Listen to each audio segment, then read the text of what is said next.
Hai keponakan, apa kabar kalian? Mudah-mudahan selalu dalam keadaan sehat. Pada video kali ini saya akan menjawab kembali pertanyaan yang datang kepada saya. Namun saya akan memperlihatkan terlebih dahulu di sini nih. Di daerah saya itu kurang lebihnya sudah seminggu tidak hujan. Nah, saya memantau beberapa kebun yang ada di dekat tempat saya untuk memastikan argumen saya ini, bahwasanya hujan itu mempengaruhi jumlah tunas yang muncul ya. Nah, seperti ini. Nah, tempat kita itu masih bagus. Nah, sedangkan tempat lainnya itu akan terputus nantinya. Karena ada beberapa minggu ini tidak hujan. Nah, kemungkinan besar tunas barunya terhambat dalam pertumbuhan. Nah, sedangkan tunas baru ini yang membawa bakal bunga. Sedangkan bunga yang seperti ini pun akan lambat untuk mekar. Namun tidak di tempat saya.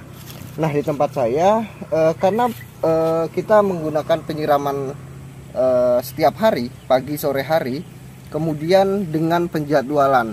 Nah, kita sudah melihat perkiraan cuaca di BMKG bahwasanya minggu ini tidak akan turun hujan di daerah saya. Nah, makanya saya pacu kemarin melakukan pemangkasan untuk memunculkan tunas yang akan membawa bakal bunga. Nah, walaupun nanti dalam pemekaran bunga atau bakal buahnya ini itu lambat, tapi intinya tunas yang kita persiapkan untuk datangnya musim ini nih, tidak hujan dalam beberapa minggu ini, kita sudah persiapkan tunas-tunas tersebut. Nah, saya cek di beberapa kebun di daerah saya itu tunasnya mulai tidak tumbuh. Nah, itu yang menyebabkan panennya nanti akan terputus.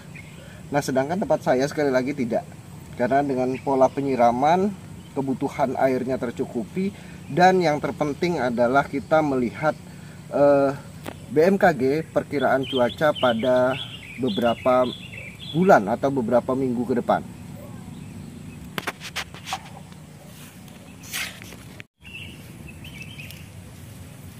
Nah, kembali lagi pada tema video kita kali ini. Saya akan menjawab satu pertanyaan saja karena waktu sudah sore dan saya pun harus melanjutkan panen.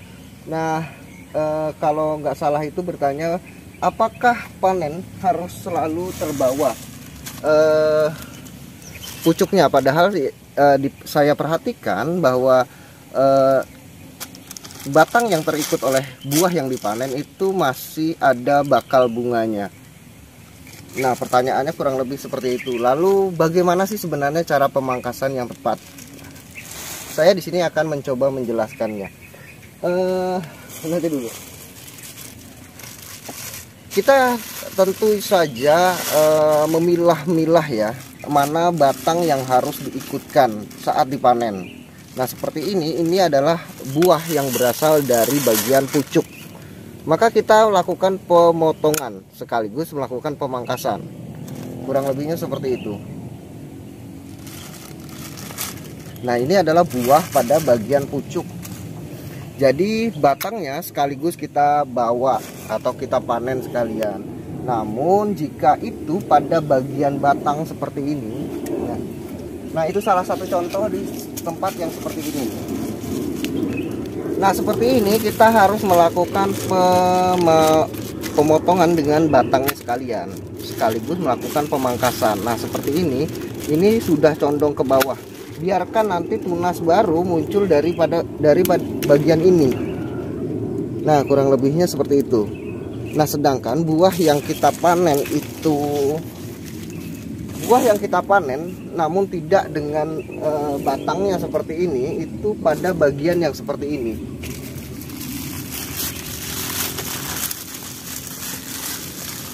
Nah, pada bagian seperti ini, karena ini sudah membawa bakal buah.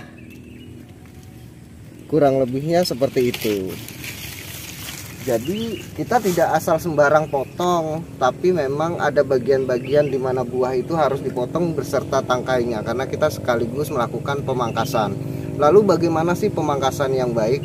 Nah, pemangkasan yang baik itu dilakukan, kalian harus memperhatikan hujan. Jika curah hujan dalam waktu beberapa minggu itu masih baik, maka di akhir hujan yang terakhir itu lebih baiknya sudah selesai melakukan pemangkasan. Nah, sehingga setelah melakukan pemangkasan ada memungkinkan untuk munculnya tunas-tunas baru, sehingga panennya nanti tidak terputus. Lalu yang kedua, lakukan pemanenan setelah melakukan pembungkusan lakukan pemangkasan setelah melakukan pembungkusan seperti ini. Nah, ini kemarin setelah pembungkusan kita lakukan pemangkasan, sehingga ini akan muncul, sehingga nanti ini panen. Nah, ini kita lanjutkan pembungkusan pada bagian yang ini. Nah, saya langsung kasih contoh saja mungkin. Nah, misalkan kita melakukan ini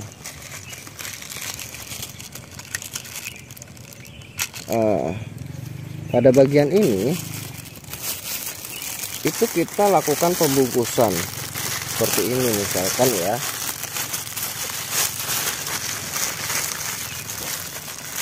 Nah, setelah melakukan pembungkusan seperti ini kita lakukan pemangkasan. Namun ada juga beberapa tutorial yang memberikan tips untuk melakukan pemangkasan sebelum melakukan pembungkusan. Misalkan dalam kondisi bunga seperti ini. Nah, dalam kondisi buah seperti ini sudah dilakukan pemangkasan, bahkan yang masih baru berbunga. Mana ya, saya berikan contoh dulu. Nah, ada yang memangkasnya itu pada saat buah berukuran seperti ini. Nah, jika melakukan pemangkasan pada saat buah seperti ini, maka potensial sekali ini nanti akan muncul buah lagi, bakal buah lagi, sehingga ini belum matang, ini sudah membesar.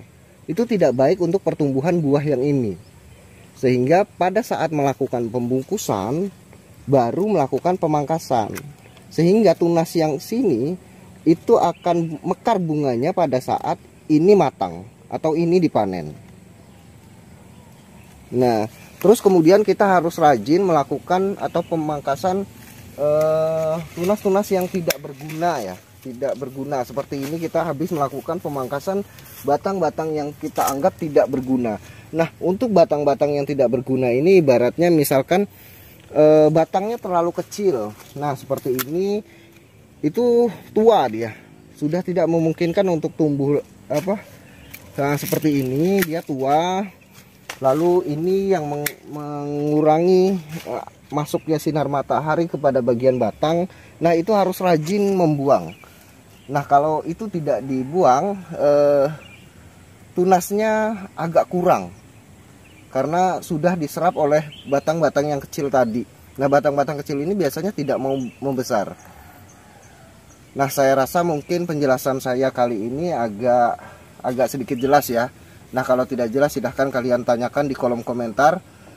Mudah-mudahan saya sempat untuk membalasnya. Terima kasih banyak sudah menyaksikan video saya kali ini. Salam buat keluarga Anda di rumah. Saya Adi Sulaksono.